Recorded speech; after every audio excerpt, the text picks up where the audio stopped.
Olá, e no Viva Saúde de hoje a gente vai falar sobre as anemias. Se você quer saber um pouco mais sobre esse assunto, não saia daí que a gente está no ar.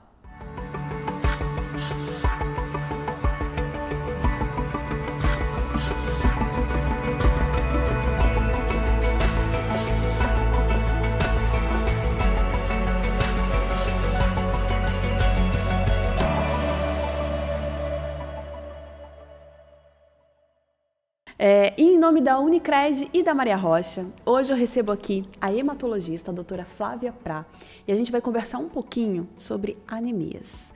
Doutora, eu gostaria muito de agradecer primeiro, você aceitou o nosso convite, eu sei que a sua agenda é super lotada, correria, mas tirou um tempinho para vir aqui e eu agradeço muito por isso. Imagina, eu que fico honrada pelo convite e pelo carinho. E vamos falar de anemia. Com certeza. Doutora, então vamos começar falando sobre... você até disse uma frase antes de começar. A anemia, ela não é um diagnóstico. Não. O que significa isso? Significa que a anemia não é o diagnóstico. Então, não existe, eu tenho anemia e só. Então, a anemia é um sinal de uma doença. Então, a pessoa tem uma doença que desenvolve anemia. Ela está ali, a gente precisa investigar o porquê que aconteceu a anemia. Então, a anemia traz alguns sintomas. A partir do momento que a gente viu o hemograma que tem uma hemoglobina baixa, um hematócrito baixo, que isso significa anemia, a gente tem que ver o que está por trás disso. Aí são N os motivos de anemia. Entendi. Então, assim... eu estou com anemia, eu não chego e falo simplesmente, olha, doutora, eu estou com anemia e é só isso o meu quadro.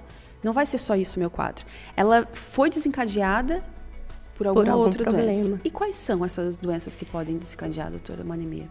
O que causa muita confusão é que, a principal causa de anemia é deficiência de ferro. Tá. Isso principalmente mulher em idade fértil, que sangra todo mês, e vegetarianos que não comem carne bovina ou idosos que já diminuem um pouco também a ingesta. Então, aí a deficiência de ferro está sempre no mais alto topo ali de motivos de anemia. Tá. Então, acaba caindo numa vala comum e numa confusão que a maioria das pessoas então pensa que porque desenvolveu uma anemia precisa repor o ferro. E não necessariamente é isso, porque essa é só uma das causas de anemia. Então, a gente tem milhares de outras causas que daí nem sempre é deficiência de alguma vitamina que vai ser reposta só com um remedinho via oral. Ou com um remédio na veia, que daí é bem comum. Então, doutora, acho que a gente vai ter que começar de um princípio, ainda mais princípio, que é o que é anemia. Então, a anemia é quando a gente visualiza no hemograma, que é o principal exame que o hematologista mais gosta e mais esmiuça, né?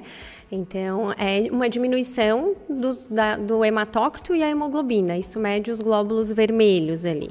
E aí, ali tem vários parâmetros que vão me dar a dica de que tipo de anemia que a gente está lidando. Então, a gente tem o VCM, o HCM, o CHCM, são vários parâmetros ali que a gente vai ver.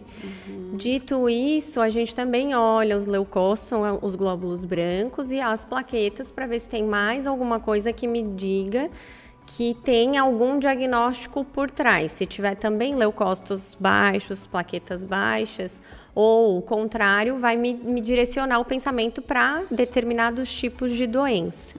Então, o mais comum é deficiência de ferro, depois disso tem as deficiências de vitaminas.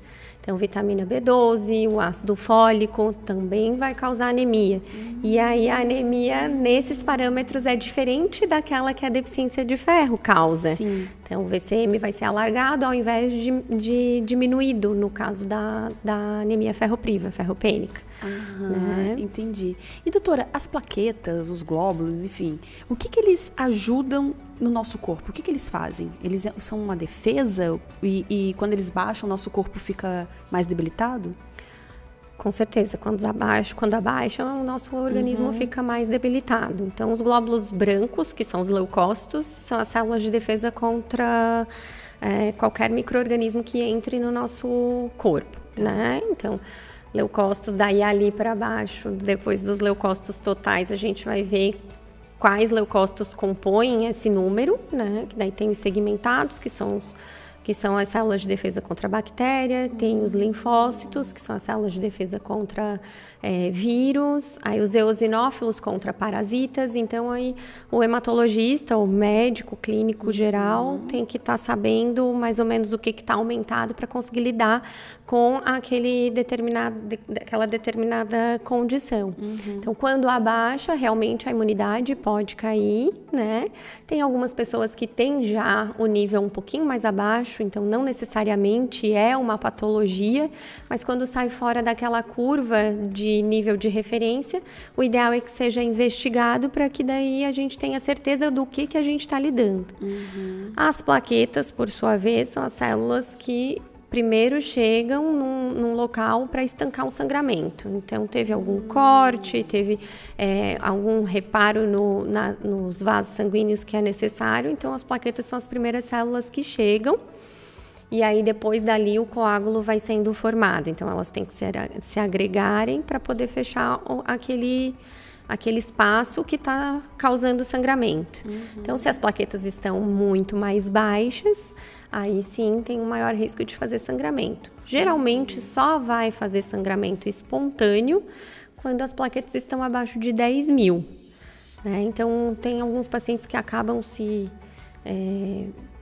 assustando ou ficando um pouco desesperado, o próprio médico, quando as plaquetas estão abaixo do valor de referência, mas não necessariamente vai ter um maior risco de sangramento por conta disso. Então, quando as plaquetas estão acima de 50.000, dá para fazer as coisas com calma, não precisa se desesperar. E aí a gente vai investigar de qualquer forma para ver que tipo de condição está envolvida, que pode ser também deficiência de vitaminas, que vitamina B12 e ácido fólico também está envolvida na produção daí de toda a parte do sangue, não somente necessariamente os glóbulos vermelhos, que é quem carrega o oxigênio, né? Sim. Nossa, doutora, o hemograma, ele dá muitas informações de como a gente tá, né? Por isso que eu acho que é um dos exames, quando pede exame de sangue, não tem como não pedir um hemograma. É um dos exames mais pedidos, mas tem muita gente que ainda assim não sabe ler, assim, o hemograma. Então, o hematologista é a pessoa que mais entende do hemograma, assim como o cardiologista do eletrocardiograma. Então, a gente está bem ali dentro. Para mim, é o exame mais lindo que tem. Me dá muitas e muitas dicas. Dali, eu já sei mais ou menos o que está acontecendo com o paciente. Então, já me dá já me presume, por exemplo, se tem ou não uma leucemia. Então, eu já digo para o paciente, não, aqui não tem nada de leucemia, pode esquecer. Não. Mas num hemograma simples que você pede, já pode ter um indício de leucemia? Com certeza. O hemograma é o primeiro exame que vai me dar o norte para eu ver se aquilo realmente a gente pode estar falando de uma leucemia ou não. Então, ali no hemograma já vai me aparecer... ou vai estar tudo muito baixo, ou vai ter algumas células que não deveriam ter no hemograma, que são restritas à medula óssea. E aparecem ali. E aí começam a aparecer. Doutora, se a gente falar sobre os tipos de anemia, né? Existem algumas nomenclaturas, alguns tipos, e elas se diferenciam. Eu não sei agora se é porque uma é a deficiência do ferro, a outra é da B12 e é por isso que tem nomes diferentes, ou não tem nada a ver? Também.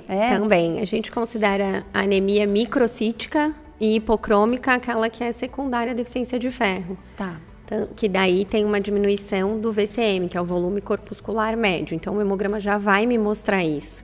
Então, mas eu também não posso me atentar e deduzir que seja deficiência de ferro sem fazer os exames de ferro também. Porque tem algumas outras anemias que também cursam com microcitose, uma diminuição do tamanho das células. E aí a gente pode estar falando de uma talassemia, que é uma anemia hemolítica hereditária. Então, talassemia é uma dessas anemias hereditárias que pode também ter uma característica de deficiência de ferro e não necessariamente seja. A macrocítica, daí deficiência de B12, deficiência de ácido fólico, vai causar células do tamanho maior do volume corpuscular médio aumentado, também hipocrômicas, um pouquinho mais pálidas, mais clarinhas, porque não tem um subsídio, vamos dizer, a gente não tem o trigo suficiente para fazer o pão. Então, acaba fazendo de uma maneira errônea, sai meio torto, um pouquinho maior, e aí, por conta disso, a gente considera elas macrocíticas. As anemias hemolíticas, daí a gente tem as talassemias, que são hereditárias, a falciforme, que muitas vezes faz um VCM um pouquinho mais aumentado, ou às vezes até dentro da normalidade. Então, o hematologista vai estar bem atento ao que está aparecendo no hemograma para tentar ver mais ou menos o que está acontecendo. E aí tem os outros exames associados que vão descartar ou confirmar determinadas doenças, né? E aí a gente faz o perfil de ferro, a dosagem de vitamina B12, a dosagem do ácido fólico, se a eletroforese de hemoglobina, que daí vai me mostrar as anemias hereditárias. Tem algumas outras anemias hereditárias que não é uma hemoglobinopatia, que é a hemoglobina, que é o que fica dentro das células vermelhas, estaria alterada. Que daí seria o problema na membrana da célula. Aí entramos com as que também são anemias hemolíticas hereditárias, mas aí seria uma esferocitose, uma poiquilocitose, que vai estar presente também em algumas ovalocitoses. Então, a gente tem uma gama de doenças que causam aí essas anemias. E eu achei que era só anemia, doutora. Não eu tô com anemia, meu ferro tá baixo, eu achava que era só isso. E aí, além de a gente diagnosticar uma deficiência de ferro e uma deficiência de B12, o porquê que isso também tá acontecendo, né? Isso, então, porque ainda a deficiência de B12 ainda não é o final. Não, ainda não é o final. Aí a gente precisa saber o que está acontecendo. Se tem uma baixa ingesta de alimentos ricos em vitamina B12, ou ácido fólico ou ferro, ou se tem uma perda que está acontecendo cronicamente. Então, a gente vai lançar a mão de alguns outros exames para visualizar. De sangue também?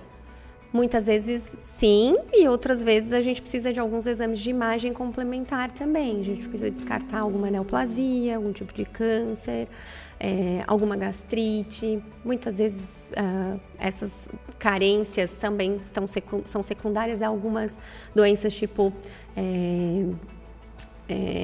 doença celíaca, refluxo, gastrite, ou uma intolerância à lactose, que daí acaba inflamando o intestino, o organismo, e diminui essa absorção.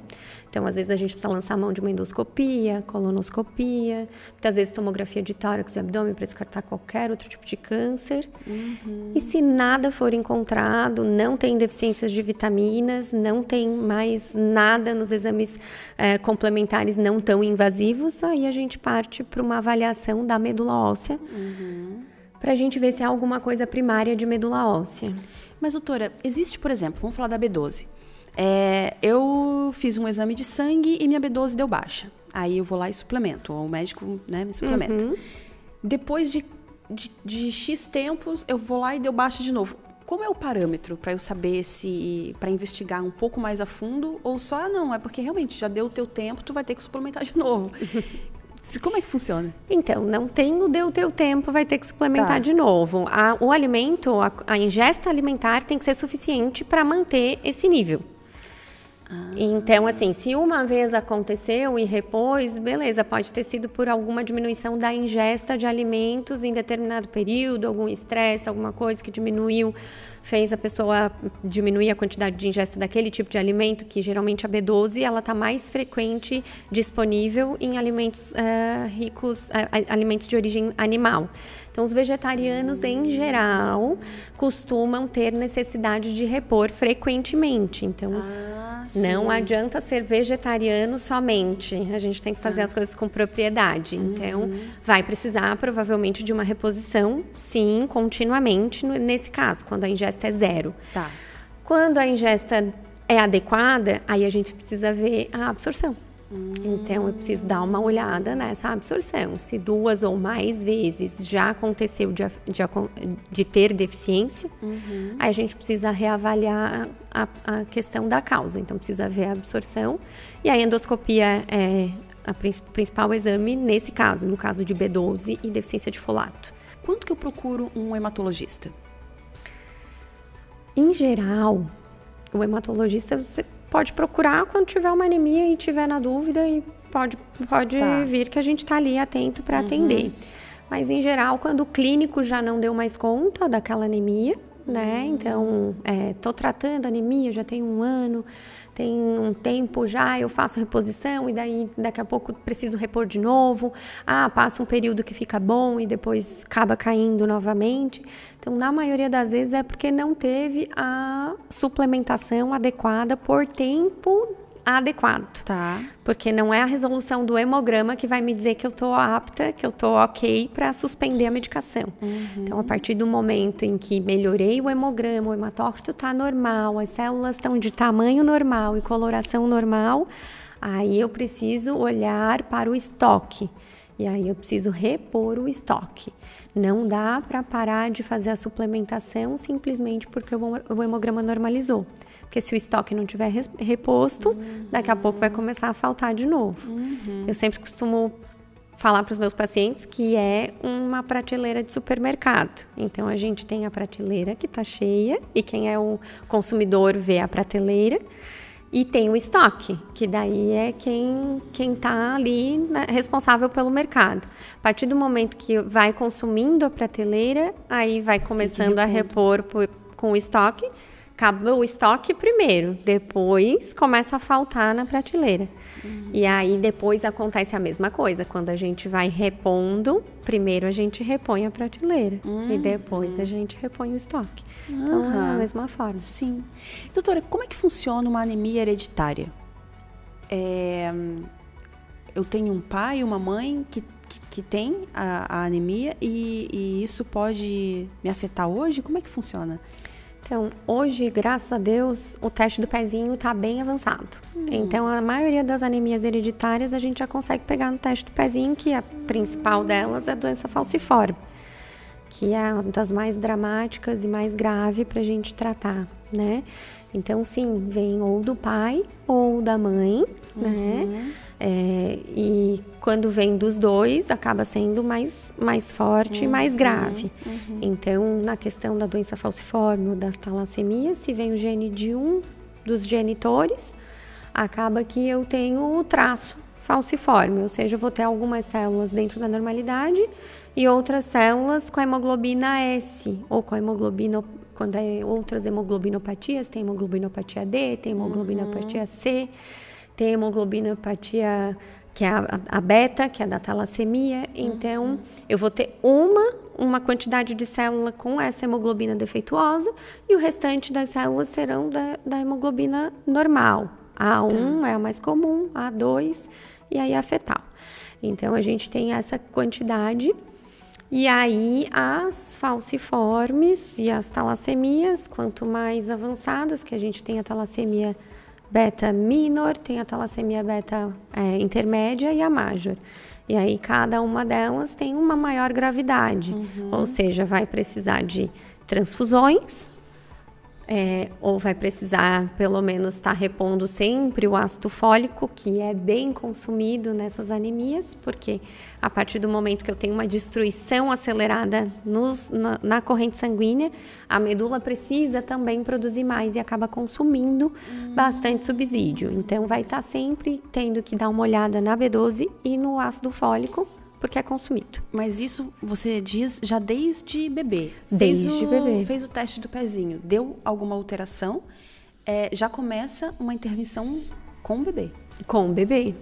Então, o paciente com teste do pezinho alterado, a criança com teste do pezinho alterado, o pediatra já encaminha para o hematopediatra para manter já esse segmento. A partir do momento que viu que é um traço somente, até tem como o paciente receber a alta se ele não tiver maiores repercussões. Tá. Então, muitas vezes nunca vai dar problema, só tem que saber que tem o traço, porque tem a possibilidade de passar para os filhos. E aí, quando se relacionar com alguém, precisa saber que a outra pessoa também não tenha, ou tenha o traço e aí assuma o risco, porque a criança pode desenvolver a doença, e aí a doença proveniente daquele casal que tem o traço, ambos o traço, ou um com a doença falciforme e o outro com o traço, pode desenvolver a doença falciforme em si. E aí essa doença realmente ela precisa de transfusões, geralmente já na primeira infância, transfusões frequentes, são anemias severas que causam, além de crises de isquemia, ou seja, obstrução dos vasinhos, porque as células elas assumem um formato de foice. E aí elas não conseguem se deformar o suficiente para passar dentro dos vasinhos, os microvasos, e acaba obstruindo, fazendo isquemia. Dali para frente não passa oxigênio, não passa os nutrientes, e aí causa muita dor. E com essa dor, destruição também dos glóbulos vermelhos, a anemia mais importante. Aí fica meio amarelinho, porque daí libera de dentro dos glóbulos vermelhos a bilirrubina, que daí sobra no sangue. E aí a gente tem que tratar como uma crise falciforme, porque daí é uma hemólise secundária a isso, que é destruição. E doutora, e não tem como, se eu tenho a doença ou um traço, e o meu parceiro também, e a gente quer engravidar, não existe alguma coisa que eu possa fazer para não passar para o bebê? Não existe, a menos que faça seleção de óvulos e espermatozoide, mas isso ainda não é permitido no Brasil. Então, se for pelos meios naturais, a gente não tem como evitar. Aí é aleatório mesmo. Aí o ginecologista tem que informar, né, de que existe essa possibilidade, enfim, e orientar bem esse casal para que realmente entenda as consequências. Exato. Porque eu acredito que uma doença dessa gravidade pode até levar à morte de um bebê, né? Depois... Com certeza. Com certeza. E geralmente a expectativa de vida de quem tem doença falciforme ou talassemia major é curta. Então, é difícil quem chega aos 40 anos. Nossa. Então, geralmente é 40 anos. E fazendo transfusão durante a vida toda. Fazendo transfusão durante a vida toda. E doutora, você falou do amarelão, né? Mas não tem a ver com esse amarelão que geralmente as crianças têm, a icterícia ali, né? Não. Na verdade, esse amarelão que as crianças geralmente têm é proveniente da destruição dos glóbulos vermelhos. Porque intraútero, o hematócrito da criança é muito mais elevado, porque ela está no meio ambiente em que tem uma hipóxia, uma diminuição da oxigenação. Então, o nosso organismo ele é muito inteligente, então se tem diminuição da oxigenação, porque está ali dentro, quem passa o oxigênio para a criança é a mãe, né? Então, ali é mais escasso a oxigenação da criança. Então, o hematócrito é aumentado para ter maior quantidade de quem carrega o oxigênio e assim entregar para os órgãos. A partir do momento que nasce, ela recebe um boom de oxigênio, né? Então, eu não preciso mais de um hematócrito tão elevado e aí acontece a destruição dos glóbulos vermelhos. E aí é que acontece a icterícia, que daí é proveniente da destruição dos glóbulos vermelhos, que daí a gente tem um aumento da bilirrubina indireta. Que também pode ter alguns prejuízos se não for tratado. Eu acho que antigamente era pior, né, doutora? Hoje, era pior. Hoje a gente consegue fácil, ter um pouquinho, né, mais de cuidado. E aí a gente dosa a bilirrubina indireta nessas crianças. Então tem determinado nível ali que se a gente visualizar tem um maior risco, porque essas bilirrubinas indiretas elas podem acumular no cérebro da criança e causar uma condição que chama kernícteros. E aí vai ter uma deficiência intelectual para a vida toda. Nossa. Se não é tratado, pode acontecer isso? Se não é tratado, pode acontecer isso. Mas, geralmente, banho de luz, que os pediatras estão bem acostumados a fazer, já é suficiente para a resolução desses problemas. Em geral, a gente vê que essas icterícias um pouco mais graves já estão relacionadas a crianças que já têm uma hemoglobinopatia. Então, que já vai ter ou um traço falciforme, uma doença falciforme, ou então talassemia ou esferocitose, que daí causa um aumento maior dessa destruição, um aumento maior dessas bilirrubinas. Então, geralmente, a gente já também consegue fazer o diagnóstico já ali. Aí, caso a fototerapia não seja suficiente, a gente lança a mão de exsanguíneo transfusão. Nossa, Olha, meu bebê, ele teve que ficar 4 dias tomando banho de luz, porque teve a icterícia. Aí, assim, alguns falam que ele é prematuro. Então, o prematuro geralmente tem mais tendência a ter, não sei se isso é verdade ou não, mas a gente escuta, né? Prematuro geralmente tem, mas assim, foram 4 dias e melhorou. Então, algo que realmente era da primeira infância, ali logo no início, é aquilo que a gente tem conversado aqui. Mas, a princípio, a prematuridade tem um pouquinho mais de facilidade mesmo de causar esse tipo de alteração. Pela fragilidade mesmo e ainda não estava preparado para nascer, né? Apressado. Doutora, a gente já está indo para os finalmente da nossa entrevista, mas a gente não pode deixar de falar os sintomas, né, de que tem uma anemia. Porque muitas vezes, com o hemograma, ali é fácil, né? Mas se eu não tenho um hemograma, o que o meu corpo começa a dar sinais? Então, se essa anemia vai começar a ser instalada devagar, de forma insidiosa, que a gente chama, ela vai te trazer uma palidez, vai começar a cada vez ficar um pouco mais pálido, cansaço, fraqueza, muitas vezes falta de ar aos esforços, né? Palpitação, que é o coração acelerado, porque já que eu não tenho tantos glóbulos vermelhos, eu preciso botar quem está ali para circular. Queda de cabelo, unha quebradiça, então dor nas pernas, dor tipo cansaço, principalmente em membros inferiores, na musculatura, sonolência, principalmente durante o dia, muitas vezes à noite insônia. Então, basicamente é isso, né? Quando ela é um pouquinho mais abrupta, pode dar uma hipotensão, e aí a palidez vem com maior... com mais força, e aí a pessoa percebe mais rápido, e aí acaba acontecendo muitas vezes a síncope, que é o desmaio, né, que pode acontecer também, principalmente a hora que levanta muito rápido, daí faz uma hipotensão postural, cai a pressão quando levanta pela gravidade mesmo, né, e aí diminui a oxigenação cerebral, e aí a pessoa acaba, como proteção do próprio organismo, apagando para não acontecer maiores danos. E os tratamentos, então, doutora, eu acredito que, claro, né, se tem esses sintomas, enfim, tem que procurar o médico, né, para primeiro fazer um hemograma, para começar a entender o que está acontecendo, mas... Além da reposição dessas vitaminas e de uma alimentação saudável, existem alguns outros tipos de tratamento para anemia? Para anemia, sim. Então, a alimentação mais saudável possível, rica em verduras, carne bovina, geralmente eu sempre indico, porque é a maior fonte de ferro quanto de B12, né? Verduras verdes, que daí é rica em ácido fólico. A vitamina K também é rica, essas verduras também, e a vitamina K ajuda na parte da coagulação. E aí o tratamento específico para cada causa, que daí é realmente com a ajuda de um médico, né? Então, depende da causa e a gente vai tratar especificamente. Então, tem algumas causas de medula óssea, por exemplo, que a gente vai precisar tratar com quimioterapia e não vai adiantar fazer qualquer outro tipo de tratamento que não seja aquele indicado pelo médico e prescrito.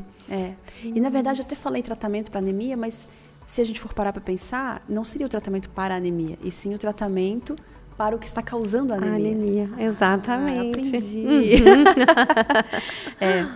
Doutora, nosso bate-papo passou voando, né?